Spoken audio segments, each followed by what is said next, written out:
पैसाको बारेमा सबैको चिन्ता हुन्छ, किनकि त्यो बेसिक निड पनि हो र सबै मान्छे धनी बन्न चाहन्छन्। तर दुनियाँमा बिरलै मान्छे मात्रै धनी बन्छन्, थोरै मान्छे मात्रै धनी बन्छन्। यो पनि अज्ञानताको कारण हो। अतः मान्छे बसी बसी धेरै मेहनत नगरिकन पनि उनको आर्थिक उन्नति हुन सक्छ। यसैको सेरोफेरोमा एउटा किताब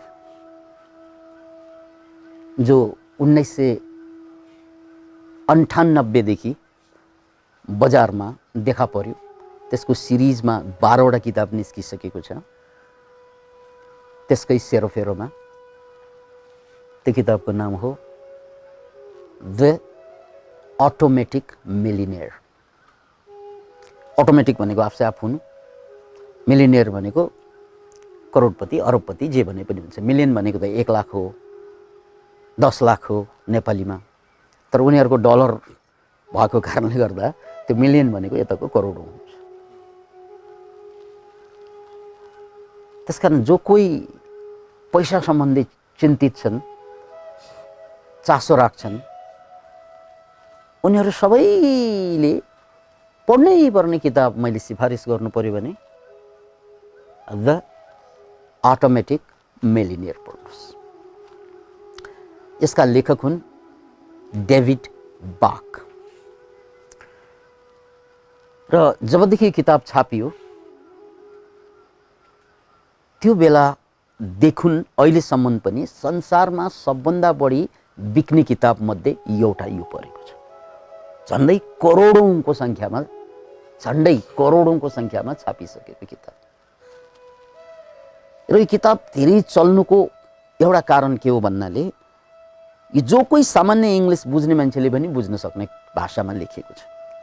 त्यस्तो टेक्निकल्ली गजक मजाक चाहिँ छैनन्। कति कुराहरू बुझ्न गाह्रो हुन्छ, फाइनान्शियल कुराहरू झन् बुझ्न गाह्रो हुन्छ, तर यो सरल रूपमा सबैले पढ्न सक्ने खालको छ। यो धेरै चल्नुको कारण यो पनि हो। र अर्को, यो किताबमा आएका सुझावहरू बडो व्यावहारिक छ, बडो व्यावहारिक। यसलाई फलो गर्ने हो भने अटोमेटिकली नै सबै करोडपति त बन्छ। अतः यस्तो सिस्टम भएको कारणले पनि यो किताब धेरै चलेको छ। तर रमाइलो कुरा, डेभिड बाक आफैमा लेखक पनि पहिल्यैदेखि, अनि उनले आर्थिक सल्लाह दिने गर्थे रेडियोको माध्यमबाट, टेलिभिजनको माध्यमबाट। धेरैले आर्थिक सल्लाह उनीसँग माग्थे। तर यो किताब लेख्नुको पछाडि फेरि एउटा गजबको रोचक कहानी छ। त्यो कहानी के हो भने उनले यस्तै आर्थिक सल्लाह दिने क्रममा उनकै क्लाइन्ट, एकजना नयाँ क्लाइन्ट जसलाई उनले सुझाव दिने क्रममा भेटेका थिए, त्यो क्लाइन्टको कहानीबाट प्रभावित भए। त्यो क्लाइन्टको, उनको ग्राहकको कहानीबाट प्रभावित भएर पछि त उनले यही किताबै लेख्थे। र क्लाइन्टको कहानी मैकेन्टायर भन्ने एउटा परिवार, अमेरिकाको। के नाम रे? मैकेन्टायर। यिनीहरूले धेरै ठुलो व्यवसाय गरेर बसेका छैनन्, सामान्य परिवार, मध्यम वर्ग। तर आम्दानी यिनीहरूको बडा शानदारको, आम्दानी यिनीहरूको बडा शानदारको। 3 वटा त गाडी नै छन्, एउटा त जहाजै किनेर राखेको छ। अमेरिकामा जहाज किन्ने भनेको धनी मान्छेले मात्रै, बोटहरू, ठुल्ठुलो बोटहरू धनी मान्छेले मात्रै प्राइभेट बोट राख्छन्।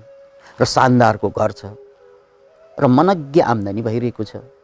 जबकि पारिवारिक पृष्ठभूमिमा धनी परिवार होइन।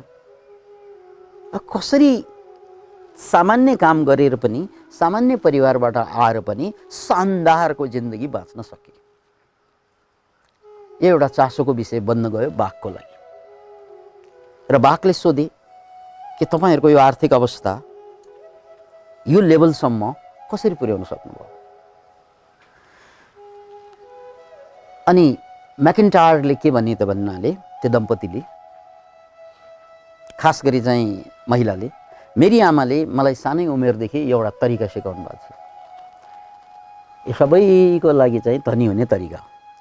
मेरी आमाले सानै उमेरदेखि मलाई एउटा तरिका सिकाउनु भएको थियो। त्यो के त भने आफूले कमाएको जति पैसा होस् त्यो पैसाको कम्तीमा 10% पैसा बचाऊ। आफूले जति कमाए पनि कम्तीमा 10% पैसा कहिल्यै खर्च नगर, जे परे पनि खर्च नगर्नु, त्यसलाई बचाउनु र त्यसलाई लगानी गर्नु। बचाएर मात्रै हुँदैन, फेरि याद राख्नुहोस्, यो बचाएको पैसा त बची मात्रै रहन्छ। त्यसलाई लगानी गर्नु, त्यसलाई इन्भेस्ट गर्नु। र हामी जोइ पहिले त्यही गर्दै रहे सुरुदेखि नै, कि हामीले आफू दुवैले कमाएको पैसाको 10% हामीले जोगाउँदै रह्यौँ र त्यो पैसालाई लगेर जब जब बिस्तारै पैसा बढ्दै थियो त्यसलाई कतै चाहिँ फन्डहरू हुन्छन् तिनीहरूमा लगानी गर्यौँ। त्यो पैसालाई जहाँ लगभग 15% को सेयरफेयरमा ब्याज आउँछ त्यहाँ लगानी गर्यौँ। हामीले लगानी गर्दै रह्यौँ त्यो पैसालाई। अनि हामी डेरामा बसेनौँ, हामीले घर किन्यौँ। डेरामा बस्दाखेरि के हुन्छ त भन्नाले जिन्दगीभर डेरामा बसे पनि पैसा त तिर्दै जानु पर्यो, त्यो घर त तपाईँको कहिले पनि हुँदैन। तर घर मोगेज भन्छ नि, त्यो मोगेजमा चाहिँ मोगेज तिर्न महिनामा पैसा तिर्दा त्यो घर त आफ्नो बन्दै जान्छ नि, राइट। अनि हामीले जोगाएको पैसा यसरी घरमा पछि गएर हामीले घरमा लगानी गर्यौँ र घर आफ्नो बन्दै गयो र हामीले लगानी गरेको ठाउँबाट त्यो ब्याजमाथि स्याज हुँदा त्यो पैसा त यति बढ्यो 20-25 वर्षमा सामान्य नै काम गरिरहेका छौँ अहिले पनि, तर हाम्रो लाइफ शानदारको पनि। यसले बाघलाई साह्रै प्रभावित गर्यो। ओहो, तरिका यो रहेछ। त्यसपछि उनले किताबमा अझ वैज्ञानिक रूपमा साइन्टिफिकल्ली के व्याख्या गरे त भन्नाले आफूले कमाएको पैसाबाट 10% जोगाउनु। यो जोगाउनु भनेको अलग्ग छुट्याएर जोगाउन सक्दैन, अटोमेटिक डिडक्सन भनिन्छ नि, कि मैले कमाउन साथ चाहिँ अटोमेटिक त्यो ब्याङ्कमा गएर अथवा चाहिँ कुनै फाइनेन्समा गएर जम्मा भइहाल्ने। जस्तै मैले एउटा जागिर खाइरहेको छु, त्यहाँबाट मैले पैसा छेक्दै 10% काटिएरै छिकिने गरी सिस्टम बनाउनु पर्छ, नत्र भने मान्छे यसपालि नराखौँ भन्ने हुन्छ नि। यसपालि अब चाडसाड परेको छ, अलि घरमा बिरामी पनि परेको छ, यो जोगाउँ, यस्तो होइन। जस्तो सुकै परे पनि त्यो पैसा जानै पर्छ। त्यसलाई अटोमेटिक डिडक्सन, आफै पैसा जानु पर्यो, त्यो सिस्टममा लग्यो पैसा भने तपाईँको पैसा गइ नै रहन्छ, अफिसबाट काटि नै रहन्छ। त्यो काटेको पैसा सिधै चाहिँ लगानीमा गइरहेको हुन्छ। त्यसो गर्दा ब्याजको ब्याज जोड्दै जाँदाखेरि त्यो पैसा यति बढ्छ तपाईँले कल्पना गर्न सक्नुहुन्न। बाघले एउटा उदाहरण पनि के दिएका छन् भने $5 एक कप लाटे भन्ने उनीहरूको कफी हुन्छ, अहिले त नेपालमा पनि पाइन्छ लाटे, त्यो $5 पर्छ। $5 भनेको दिनको $5 भनेको केही होइन जस्तो लाग्ला, तर एउटा मान्छेले 40 वर्ष त्यो $5 चाहिँ लाटेमा खर्च गरेको हो, यदि राम्रो ब्याज आउनेमा लगानी भइदियो भने त्यो ब्याजको स्याज जोड्दाखेरि अहिले $5 पिएको चाहिँ लाटे 40 वर्षको सेयरफेयरमा त्यो 1 करोड भन्दा बढी पैसा पुग्छ। किन नआछ? अब यो उताको उदाहरण भयो। नेपालको कुरा गर्ने हो भने हामी चुरोट पिउँछौँ, बियर पिउँछौँ, दिनको 50 रुपियाँको चुरोट पिउँदैन मान्छेले, यहाँ पिउँछ होइन? अब हेर्दा दिनको 50 रुपियाँ केही पनि होइन जस्तो लाग्ला। सामान्य कुरा गरौँ, सबभन्दा गरिबले पिउने 50 रुपियाँको भनौँ न, उनले कमाइरहेको हुन्छ महिनाको 15-20 हजार रुपियाँ या 10 देखि 20 हजार रुपियाँ कमाइरहेको हुन्छ, उनले चाहिँ 50 रुपियाँको चुरोट त पिइदिन्छ। अब 50 रुपियाँको चुरोट पिउनु उनलाई केही पनि त लाग्दैन, किनकि 50 रुपियाँ त हो। तर त्यो 40 वर्षमा यदि त्यो ब्याजको ब्याज आउने सिस्टममा गएको भए त्यो पैसा 40 वर्षमा करोडौँ पुग्छ। त्यसकारण तपाईँले 50 रुपियाँको चुरोट पिइरहनु भएको होइन, करोडौँको पिइरहनु भएको छ। त्यसैले तपाईँ करोडपति अर्को 40 वर्षमा भनेको अहिले मेरो उमेर 25 वर्ष छ भने म 65 वर्षको उमेरसम्ममा मेरो खातामा करोडौँ पैसा जम्मा हुन्छ यदि मैले चुरोट पिउनु छोडिदिएँ भने। त्यो त 40 वर्षपछि त त्यो पैसा त जम्मा भइ नै रहन्छ, राइट? त्यस्तै मैले एउटा बियर एउटा कति पर्छ? 250 भनेपछि 5 गुणा भयो होइन। 50 को 250 ले अरे यार दिनको एउटा चाहिँ बियर पिउनेहरूले त्यो बियर छोडिदियो भने 40 वर्षमा त्यो चाहिँ 5-6 करोडको प्रपर्टी बन्छ। अब यो त चुरोट रक्सी अब जसले जहाँ जहाँ फाल्टा खर्च गरिरहेका छन् त्यो नगरिदिएको भए पनि ऊ अटोमेटिकली करोडपति बन्छ, अटोमेटिकली। त्यो सिस्टम क्या, राइट? अब त्यसले यो त मेरो फाल्टो खर्च भयो, तर मैले कमाएको पैसाबाट बेला बेला यसरी लगानी गर्दै जाने हो भने अटोमेटिकल्ली म 20-25 वर्षदेखि 40 वर्षभित्र करोडपति बन्छु। त्यो हो अटोमेटिक मिलियनेयर, राइट? अनि यो किताब उनले यही दम्पति मैकेन्टायर भन्ने दम्पतिबाट जुन कुरा सिके त्यसको आधारमा लेखेका हुन्। त्यसैले यहाँ जाँदा जाँदै तीनवटा कुरालाई याद राख्नुस्। पहिला त तपाईले 10% चाहिँ आफ्नो कमाईबाट छुट्याउनुस्, या रक्सी छोड्नुस्, या चुरोट छोड्नुस्, या जाँड छोड्नुस्। त्यति भए पनि पुग्छ क्या करोडपति बन्नलाई। त्यसकारण हामी जम्मै करोडपति नै हौं, रक्सी खाएर पो। हामी जम्मै करोडपति नै हौं, चुरोटमा उडाएर पो, राइट? हामी जम्मै करोडपति नै हौं, तर हामीले उडाउने ठाउँ चाहिँ त्यो डुङ्गामा यात्रा गर्दा पाल पर्यो भने के हुन्छ? बिस्तारै पानी त्यहाँबाट छिर्छ, डुङ्गा डुबाइदिन्छ। त्यस्तै हाम्रो कतै चुरोटबाट, कतै रक्सीबाट, कतै अचेल त खैनी खाने चलन छ नि, हो? त्यो पाल हो जम्मै के तपाईलाई करोडपति बनाउने। अब तपाईलाई डुबाएर चाहिँ सिधाइदिन्छ, राइट? त्यसकारण यो बाघको यो किताब, मैले खास गरी यहाँ किताबकै कुरा गरेको, नेपाली समाजमा हामीले एउटा दुःखद घटना के बेहोर्नु पर्यो भने राष्ट्रले नै, पुरा सिङ्गो राष्ट्रले 50 वर्ष अगाडि सिङ्गापुर जस्तो देश हाम्रो जस्तै थियो अरे, मलेसिया, इन्डिया अस्तिसम्म हाम्रो जस्तै थियो अरे, भुटान, यो सबै एसियाका देशहरू हुँ अहिले पछिल्लो समयमा बांग्लादेश हुँ धनी हुँदै गयो। तर हाम्रो स्थिति जहाँ कतै देखिन्छ, खासै फरक भएन। अलिअलि चाहिँ समयअनुसार चेन्ज त भयो, तर उनीहरूसँग तुलना गर्दा सबै रिसोर्सेजको बावजुद पनि हाम्रो देश गरिब भयो र गरिब बनाइयो। विभिन्न कारणले भयो पनि बनाइयो पनि। त्यसमा हाम्रो पनि कारण छ, जनताको पनि त्यति नै दोष छ, जागरुक नहुनु। र नेताहरूको दोष त भन्नै परेन, किनकि देश उठाउने त नेताहरूले हो। उनीहरूको दोष त बाहिरै देखिएको छ 50%, जनताको दोष पनि छ 50%। हामी जागरुक हुन सकेनौँ। र यस्तो बेलामा यस्तो देशमा यो किताबको सिरिज छ, अटोमेटिक मिलियनियर जस्ता किताब अत्यन्त आवश्यकता छ।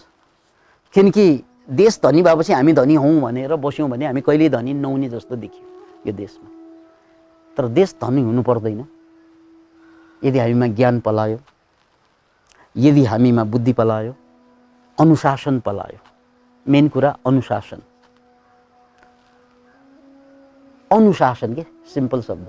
यो अनुशासन पलायो भने हामीले जति कमाइरहेका छौँ त्यो कुराबाट पनि बुढेसकालमा हामी करोडौँको मालिक बन्छौँ। त्यो सिस्टम जो अटोमेटिक मिलियनियरमा व्याख्या गरिएको छ। र त्यसबाहेक उहाँको 12वटा त्यही सिरिजमा त्यस्तै खालका किताबहरू छन्।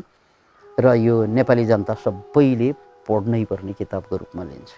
ओके, सौभाग्यवश हाम्रो यस शिविरमा सङ्गम कोअपरेटिभका म्यानेजिङ डाइरेक्टर, प्रबन्ध निर्देशक मनमोहन विष्टजी हाम्रो शिविरमा हुनुहुन्छ। उहाँले आफै म्यानेजिङ डाइरेक्टर भएको कारणले गर्दा यो कुरा यहाँहरूलाई टेक्निकल्ली राम्ररी सम्झाउनुहुन्छ प्लिज। सर्वप्रथम सबैलाई नमस्कार। म मनमोहन विष्ट गुरुदेवसँग काठमाडौँ हुँदा नै रानीबारी चोकबाट नै जोडिएको औपचारिक रूपमा। त्यतिखेर हामी सहकारीको मार्केटिङ गर्थ्यौँ र मार्केटिङ गरिसकेपछि युवा अवस्थामा केही न केही गर्नुपर्छ भन्ने हुन्छ। त्यो केही न केहीलाई पर्दा अगाडि ल्याएर सहकारी गर्नुपर्छ भन्ने हिसाबले आयो र त्यो सहकारीको कन्सेप्ट पनि के आयो भने मनोक्रान्तिको बाटोमा सहकारीको गाडी ड्राइभिङ गरेर आफैले चलाउनुपर्छ भन्ने कन्सेप्टका बावजुद हामीले धनगढीमा सहकारी खोल्यौँ। हामीले 1800बाट सुरुवात गरेको संस्था 7.5 वर्षपछि आज हामीले 40 करोडको ब्यालेन्स सिट बनाउन सफल भएका छौँ। त्यतिखेर नै गुरुदेवको चाहिँ यो पैसा सम्बन्धीको प्रवचन सुनेर हामी प्रभावित भयौँ। पैसा कमाउनका लागि धेरै पैसा नचाहिने रहेछ, थोरै पैसा त्यो चाहिँ बिउको रूपमा मात्रै कमाउन सक्यो भने त्यसलाई रुख बनाउन सक्दो रहेछ भन्ने हिसाबले 1800बाट सुरुवात गरेको सङ्गम बचत तथा ऋण सहकारी संस्था हाल आएर अहिले 40 करोडको ट्रान्जेक्सन गरिरहेको छ र यसमा हामीले चाहिँ यही गुरुदेवले भनेकै प्रवचन अनुसार हामीले चाहिँ त्यहाँ स्किम पनि बनायौँ।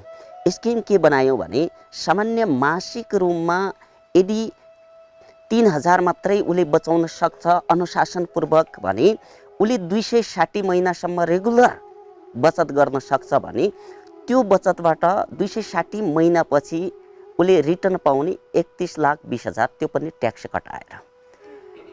यो भनेको मतलब कुरो के हो भने 260 भागा 12 गर्नु वर्ष आफै आउँछ र सामान्य 20-21 वर्षको पेरिफेरीमा 3000 मात्रै बचत गर्ने हो भने उसको बचत 7-7.5 लाख रुपियाँ हुन्छ। त्यो रिटर्न पाउँदाखेरि झन्डै 4 गुणा भन्दा बढी, यदि ट्याक्सलाई जोड्ने हो भने 4 गुणा भन्दा बढी चाहिँ रिटर्न पाउँछ भन्ने चाहिँ योजना स्किमबाट हामीले चाहिँ योजना बनाइरहेका छौँ। सोही अनुरूप हामीले पनि लागू गरिरहेका छौँ। सदस्यमा, कर्मचारीमा, सञ्चालक समितिमा यही फर्मुला हामीले लागू गरेका छौँ। हस्त, धन्यवाद।